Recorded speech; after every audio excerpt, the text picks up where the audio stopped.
Assalamualaikum everyone. Today we are going to cover the topic least common multiple LCM. अगर time मिला तो हम HCF भी कर लेंगे. Page number 41 Sindh text book board है, क्लास 4 एक्सरसाइज 2.7 से ये मैंने क्वेश्चन पहला लिया है ताकि आपके लिए इजी हो कि you will just see and go through the whole exercise.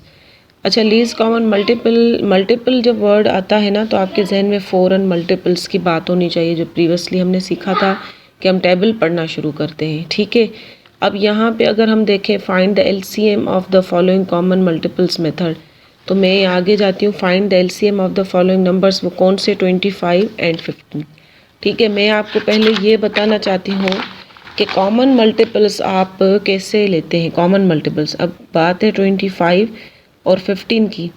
जब मल्टीपल्स की बात आती है, मल्टीपल्स मतलब आप टेबल पढ़ना. अब 15 की, 15 वन ज़ा 15, 15 टू ज़ा 30, 15 थ्री ज़ा 45, देन 60, देन 75. ये इन्फिनाइट है, मैंने आपको बताया था ये चलते रहेंगे. अब 25 का करें, 25, 50, 75, देन 100, देन 125. ठीक है, अब आपको एग्जाम क्वेश्चन में क्या देगा, फर्स्ट 5 मल्टीपल्स या फर्स्ट 4 मल्टीपल्स ऐसे बताएगा. ये कॉमन मल्टीपल्स हम फाइंड कर रहे हैं. ये मैं आपको इसलिए बता रही हूँ कि आपको ये भी पता हो. लीस्ट कॉमन एलसीएम हम कैसे निकालते हैं वो आगे हम बात करते हैं. अब आप इसको मिसाल के तौर पे आपको कह रहा है फर्स्ट 5 लिखे, तो हमने लिख लिए. अब आपको इसमें कॉमन कौन से लग रहे हैं, कोई है कॉमन? कोई भी नहीं है जी, ये है. ये आप 75 को यूं करके आप अपने हिसाब से 75 आपका कॉमन है यहाँ पे. ठीक है, हो सकता है हम इसको आगे चलाते तो हमारे पास और भी कोई होता, लेकिन 1 2 3 4 फर्स्ट जो मल्टीपल्स है इसमें हमारे पास कॉमन मल्टीपल्स में सिर्फ ये एक ही है. ठीक है, ये आपको पता चल गया कि कॉमन मल्टीपल्स हम कैसे फाइंड करते. तो आप लिखेंगे the common multiple of 25 and 15 is 75. This is your common multiple. Yes, now we are moving towards the LCM. अब LCM 25 and 15 by common multiples method. Multiples का वर्ड आ गया, आपको फ़ौरन टेबल पढ़ना शुरू करनी है. 25, then 50, then 75, then 100, then 125. ठीक है, 15 वन ज़ा 15, then 30, 45, then 60 and then 75. ठीक है, अब ये आपके जो है मल्टीपल्स 25 के और 15 के आ गए. अब आपको कह रहा है by the common multiples method. ठीक है, कॉमन मल्टीपल्स में कौन है, 25 है, नहीं है. 50 है, नहीं है. 75 है, जी ये है. ठीक है, अब आपको कोई भी दूसरा नंबर आपके पास कॉमन नहीं है, तो आप लिखेंगे दी एलसीएम या एलसीएम ऑफ 25 एंड 15 इज 75. ठीक है, ये आपका आंसर आ गया. अब आपको सेकंड मेथड जो की तरफ, find the LCM of LCM by prime factorisation method. मैं यही नंबर्स ले रही हूँ. ठीक है, प्राइम फैक्टराइजेशन में दो चीज़ें हैं. एक तो आपके पास डिवीजन मेथड है और दूसरा क्या है, फैक्टर ट्री है. ट्री मेथड लिख रही हूँ, फैक्टर ट्री. ठीक है, फैक्टर ट्री मेथड है. ठीक है, तो ये दो है. अब आपके पास डिवीजन जो है हमारे पास ज़्यादा चलता है क्योंकि इजी है. ठीक है, अब हम क्या है, कौन से नंबर हैं हमारे पास, 25 एंड 15 है. फ़ौरन से फैक्टराइजेशन करना शुरू करें. आपको ऐसा टेबल लेना है पहले जो छोटा हो. ठीक है, क्योंकि आगे चल के फिर हमें छोटा लेने की ज़रूरत नहीं हो. ठीक है, कोई भी एक हो ऐसा. जब एलसीएम में ये होता है कि कोई भी नंबर जो भी एक को भी अगर डिवाइड कर सकता है वो लेंगे हम. सबसे लीस्ट में लेना है. 25 लिखें, 3 5 ज़ा 15 लिखें. अब दोनों को 5 का 5 5 ज़ा 25, 1 ज़ा 5, 5 5 1 ज़ा 5 1 वही. अब आपको क्या करना है, 3 × 5 × 5 इक्वल्स टू 3 5 ज़ा 15, 15 5 ज़ा 75. अब आपने देखा ये जो 75 है ये भी 70. अब आपको मैं फैक्टर ट्री की भी एक सिखा देती हूँ, लेकिन उसकी आपको मतलब कि यहाँ पे MCQs होंगे तो यहाँ पे इतनी ज़रूरत नहीं होगी. कौन से थे हमारे पास नंबर्स, 25 है और 15 है. ठीक है, अब हम फैक्टर ट्री का क्या तरीक़ेकार होता है, 5 कौन से दो नंबर्स हैं जो प्रोडक्ट बनकर 25 होंगे, 5 5 ज़ा 25. ठीक है, फिर ये दोनों जो है क्या हो गए, प्राइम हो गए.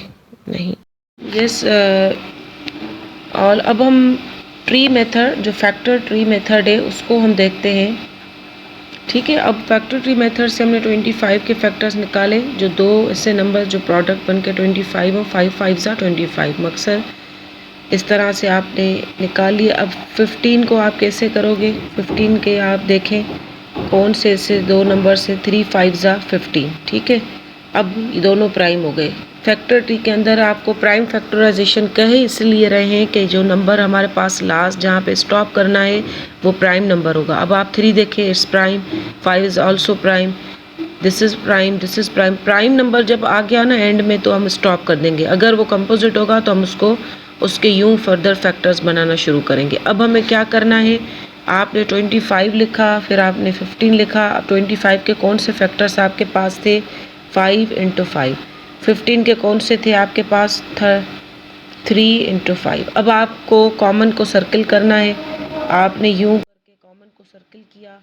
लीस्ट कॉमन का ये होता है कि अनकॉमन भी हम लेते हैं। ठीक है, कैसे? अब आपने 5 लिया इंटू ये 3 है एक टाइम में, 3 5 दूसरी टाइम पे 5। अब करें मल्टीप्लाई, 5 3 ज़ा 15, 15 5 ज़ा 75। आ गया सेम आंसर। ठीक है, तो इस तरह से आपको प्राइम। अब लेकिन प्राइम फैक्टराइजेशन पे अगर आप अपनी नॉलेज के लिए करें तो it's better, if not the division method will be easy.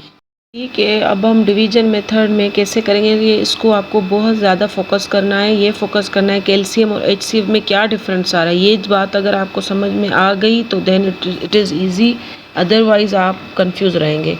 अब हम ये 36 और 30 ही लेते हैं। ये मैं सेम नंबर इसलिए ले रही हूँ ताकि आपको बिल्कुल क्लियरली पता चले कि हम कर क्या रहे हैं। ओके, क्योंकि ये सेम चीज़ें हैं ना, तो आप इसमें कंफ्यूज हो गए तो ओके।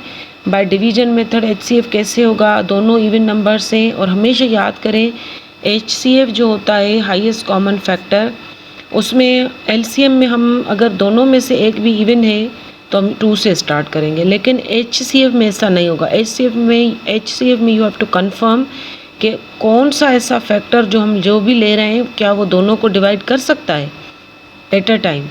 ठीक है, एट अ टाइम अगर दोनों कर सकता है। अब 36 भी इवन है, 30 भी इवन है, तो येस 2 विल बी देयर। सो 2 1 ज़ा 2, यहाँ 1 गया, 2 8 ज़ा 16, 2 1 ज़ा 2, यहाँ 1 गया, 2 5 ज़ा 10। अब मुझे बताएं अब कौन सा होगा, आप खुद अपना करें, देखें आपको समझ में ये बात आ रही है। 18 क्या है? इवन है, 15 ऑड है। अब आप देखें दोनों को 2 नहीं डिवाइड कर सकता तो हम यहाँ पे 2 नहीं लेंगे। नेक्स्ट आए 2 के बाद 3 है, 3 6 ज़ा 18, 3 5 ज़ा 15। सो 3 6 ज़ा 18, 3 5 ज़ा। अब कौन सा ऐसा नंबर है जो दोनों को डिवाइड कर सकता है?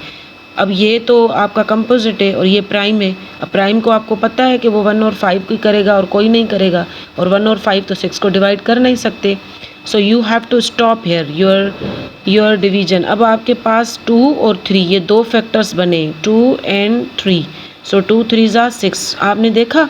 सो HCF क्या बनी? 6 बनी। यहाँ पे भी 6 और यहाँ पे भी 6। अब आपको पता चल गया कि how to find the HCF। Next जो topic I have mentioned here that is prime and composite numbers. This is also the easiest one. इसमें आपको सिर्फ एक बात याद रखनी है, ये मैं आपको डेफिनेशन इसलिए मेंशन नहीं करी क्योंकि आप अगर इंटरनेट पे जाएंगे या आप इसी सिंटेक्स बुक बोर्ड के एंड में जाएं, आपको वहाँ पे जो है काफ़ी डेफिनेशंस मिलेंगी at the back and the answers will be there. Prime and composite में अगर नंबर्स में हम जाएं तो प्राइम जो नंबर होता है वो नंबर होता है जिसको 1 और नंबर इटसेल्फ जो है वो डिवाइड कर सकता है। मिसाल के तौर पे अगर हम कोई ऐसा नंबर लेते हैं, फॉर एग्ज़ाम्पल मैं यहाँ पे आपको बताती हूँ प्राइम के लिए कि प्राइम नंबर मैं थोड़ा शॉर्टली लिखूँगी इस फॉर नंबर। अब आप देखें कि प्राइम नंबर आप कौन से ऐसे नंबर हैं। अच्छा, जो 1 होता है, 1 ना प्राइम होता है ना कंपोजिट होता है। इसको आप अपने जहन से जो है वो मेंशन नोट लगा दें।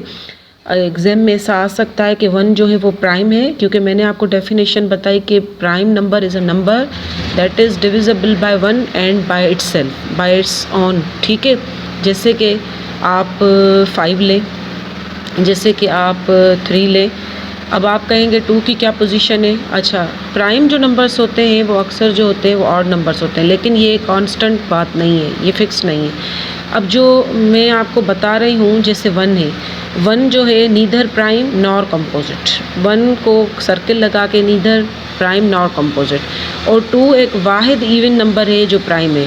Please mention as a note 2 is only number even number. Even number सिर्फ एक नंबर है, वो कौन सा है? 2, जो कि प्राइम है। In the rest of the numbers even numbers, rest of the numbers are composite numbers. ठीक है, अब हम आते हैं अगली बात की तरफ। अब हम देखें कि 2 को कौन कौन डिवाइड कर सकता है? 1 और 2, और कोई भी नहीं। 3 को भी यही, 3 की भी यही पोजीशन है। इसके कौन मतलब फैक्टर्स आप देख रहे हैं। अब 5 को 1 एंड 5, जैसे आप 7 को देखें 1 एंड 7। अगर आप कहें 7 के बाद हम 9 भी लिखें तो आप देखें, ठीक है। अब क्या होता है, 9 नहीं होगा। क्यों? उसकी वजह क्या है? क्योंकि हमने सिर्फ प्राइम पढ़ा है, कंपोजिट हमें अभी पता ही नहीं है। अब कंपोजिट नंबर्स कौन से नंबर्स होते हैं? जिसके 2 से ज़्यादा फैक्टर्स हों। 2 से there are more than 2 factors other than 1, there factors 1 and number itself, कोई भी नंबर हो, किसी भी नंबर के जो फैक्टर्स होते हैं, हम 0 की बात नहीं कर रहे और 1 की भी बात नहीं कर रहे, उसके अलावा बात करें, कोई भी जो नंबर होता है उसका वो खुद अपना फैक्टर होता है। मकसद कि वो अपने आप को डिवाइड कर सकता है और 1 उसको डिवाइड कर सकता है। उसके अलावा फॉर एग्ज़ाम्पल अगर हम 9 से स्टार्ट करते हैं, भाई 9, कोई कहता है नहीं 9 भी प्राइम नंबर है, तो हाउ यू विल डिफाइन और एक्सप्लेन इन क्लियर दैट 9 के कौन कौन से 2 से ज़्यादा फैक्टर्स बनते हैं? जी 1, ठीक है, 1 डिवाइड कर सकता है। 3 3 ज़ा 9, 9 1 ज़ा 9, 3 फैक्टर्स बन गए। अब मोर देन 2, जब मोर देन 2 फैक्टर्स आ गए तो it means it is a composite. ठीक है, हम इससे भी कर सकते हैं, मैं आपको ईजीएस्ट वे बताऊं, क्या कर सकते हैं आप? 3 3 ज़ा 9, 3 1 ज़ा 3, कौन से फैक्टर्स बने? 1 3 9। आ गई बात समझ में? Now the topic is HCF, highest common factor. अब आपने देखा LCM में लीस्ट कॉमन मल्टीपल था और यहाँ फैक्टर की बात हो रही है। हम फैक्टर और मल्टीपल्स पहले पढ़ चुके हैं, आप उसको रिकॉल करें, फैक्टर और मल्टीपल में क्या फ़र्क है। रिकॉल करने के बाद मैंने क्वेश्चन 2.5 पेज नंबर 37 से जॉट डाउन किया है। क्वेश्चन नंबर 1 है, write down all the factors and loop the common factors. उसमें हमने कॉमन मल्टीपल किया था LCM and this is about the common factors. Now here 36 and then 30। अब 36 को, अब डिविजिबिलिटी रूल जिसने याद कर लिए होंगे उसके लिए 1 मिनट का काम है। अब 1 जो है, मैंने सबसे बताया था आपको, सबसे छोटा 1 और सबसे बड़ा 36। ठीक है, उसके बाद आप देखें इवन नंबर है लास्ट में तो 2 करेगा। आप देखें 3 + 6 9 हो गया, 3 भी करेगा। देन 4 4 9 ज़ा 36, देन 5 नहीं क्योंकि लास्ट में 6 है, देन 6 6 6 ज़ा 36, देन 7 नहीं, 8 8 9 ज़ा 36, सॉरी 8 9 ज़ा 52 72, सॉरी। ठीक है, तो 9 9 4 ज़ा 36, देन 10 नहीं, 11 नहीं, 12 3 ज़ा 36, देन 18 13 15 भी नहीं, 16 16 2 ज़ा 32। इस तरह से करते जाएं तो ये आपको 18 और फिर 36 मिले। अब 30 की तरफ जाएं, 1 और 30 में आ जाएं। उसके बाद इवन है, लास्ट में 0 है तो 2 करेगा, 3 करेगा, येस, 4 नो, 5 5 6 ज़ा 30, 6 5 ज़ा 30, 7 8 नहीं, 9 नो, 10 3 ज़ा 30, देन 11 12 नो, देन 15। ठीक है, अब आपने ये सारे फैक्टर्स इसके रख लिए। ठीक है, ये सारा प्रैक्टिस से होगा। उसके बाद आपको क्या करना है, अब आपसे करा है write down all the factors and loop the common factors. Loop the common factor मतलब ये सर्किल टाइप आपको बनाना है। कॉमन फैक्टर्स आपको कौन से नज़र आ रहे हैं इसमें? ठीक है ना, all the factor loop the common factor. आपको ये 1 नज़र आ रहा है, देन 2, देन 3, फिर आपको 6 नज़र आ रहा है। ठीक है, उसके अलावा आप देखेंगे 15 30 6 ये कुछ भी नहीं है।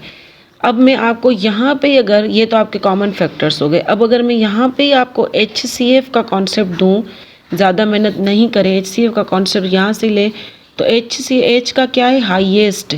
क्या है? This is the word is for highest common factor. अब इसमें कॉमन कौन सा सबसे बड़ा फैक्टर है? 1 है, 1 से बड़ा तो 2 है, अगर कोई 2 है नहीं तो उससे तो बड़ा 3 है, उससे बड़ा 6 है, तो इट मीन 6 से बड़ा कोई नहीं है। यहाँ 9 है लेकिन यहाँ पे 9 नहीं है, यहाँ पे 12 है, यहाँ पे नहीं है, यहाँ पे 15 है, ऊपर नहीं है। तो इस तरह से 6 जो है हमें सबसे बड़ा फैक्टर, तो HCF इज़ 6। ठीक है, ये आपकी HCF हो गई। Everyone, I hope you people are doing very great, and today we are going to discuss about the maths topics, and I have mentioned here class 4 syntax book board, and the topic today we will cover the factors and multiples. First I will tell you people, and under the heading of this topic, the prime and composite numbers, they are very much interrelated topics. And then here's the divisibility rules, and there are some exercises, HCF and LCM is there. So inshallah we cover three or four things today. So factors, सबसे पहले हम factors और multiples को discuss करते हैं. Factors, the divisor of a number. Divisor हम उसको कहते हैं जो नंबर को डिवाइड कर सके. फॉर एग्ज़ाम्पल, अगर मैं एक साफ़ सुथरा पेज लूँ और उस पर मैं आपको बताऊँ कि हाउ यू हैव टू, ये नेक्स्ट टॉपिक के लिए मैंने रखा है यहाँ पे फैक्टर्स की. अगर हम बात करें कि भाई हम 16 है और 16 के कौन से फैक्टर्स हैं, पेपर में आता है, तो आपको फ़ौरन आपके दिमाग में ये बात आनी चाहिए कि 16 को कौन कौन से नंबर डिवाइड कर सकते हैं, डिवाइज़र कौन है इसके. तो आपको पहले इवन नंबर को देख के पहले फ़ौरन दिमाग में ये आना चाहिए कि इसको 2 डिवाइड कर सकता है. 2 8 ज़ा 16, 2 4 ज़ा 8, 2 2 ज़ा 4, देन 2 1 ज़ा 2. अब आप फैक्टर सिंपली 16 के फैक्टर्स आपके कौन कौन से हो गए, यहाँ इसको नीचे लिखे तो इस मोस्ट सुटेबल वे इस 1, इस 2, इस 4, इस 8, इस 16. 1 2 4 8 एंड 16. किसी भी नंबर का जो सबसे बड़ा फैक्टर होता है वो नंबर खुद होता है और सबसे छोटा जो होता है वो 1 होता है. ठीक है, अब हम आते हैं मल्टीपल्स. ये भी मैं आपको यहाँ पे ही बताती हूँ, लेकिन first you have to see the multiples. It is the product result of one number multiplied by another number. अब आपको मल्टीपल्स का सुन के आपके फ़ौरन दिमाग में आना चाहिए कि ये मल्टीप्लिकेशन की बात हो रही है. यहाँ जैसे हम टेबल्स पढ़ रहे हैं, टेबल में अगर आप देखेंगे कि आप एक नंबर को दूसरे से मल्टीप्लाई करते हैं, मतलब वो प्रोडक्ट जो नंबर आता है वो दो नंबर्स की मल्टीप्लिकेशन से आता है. फॉर एग्ज़ाम्पल, अगर हम मल्टीपल्स की बात करें, अगर हम 16 ही लेते हैं सेम नंबर में, इसके लिए आपको डिफरेंस समझाऊँ कि यू कैन सी हियर 16 1 ज़ा 16, 16 2 ज़ा 32, 16 3 ज़ा 48, देन 16 4 ज़ा 64. ठीक है, अब आप कंटिन्यू इसको चलाते रहें. हमेशा याद रखें मल्टीपल्स इन्फिनाइट होते हैं, दे हैव नो लिमिट, बढ़ते जाएंगे. लेकिन जो फैक्टर्स होते हैं वो फिनाइट होते हैं, उनकी एक हद होती है, लिमिट होती है. क्योंकि आपके पास अगर रिमाइंडर 1 आ जाता है तो फर्दर आप इसको डिवाइड नहीं कर सकते. लेकिन मल्टीपल्स में कोई भी ऐसी पॉइंट नहीं आएगी जहाँ पे आप रुक जाएं. So it's very much clear. इस तरह से आप कोई अपने हिसाब से नंबर्स लें, या मैं आपको एक्सरसाइज भी शो करूँ.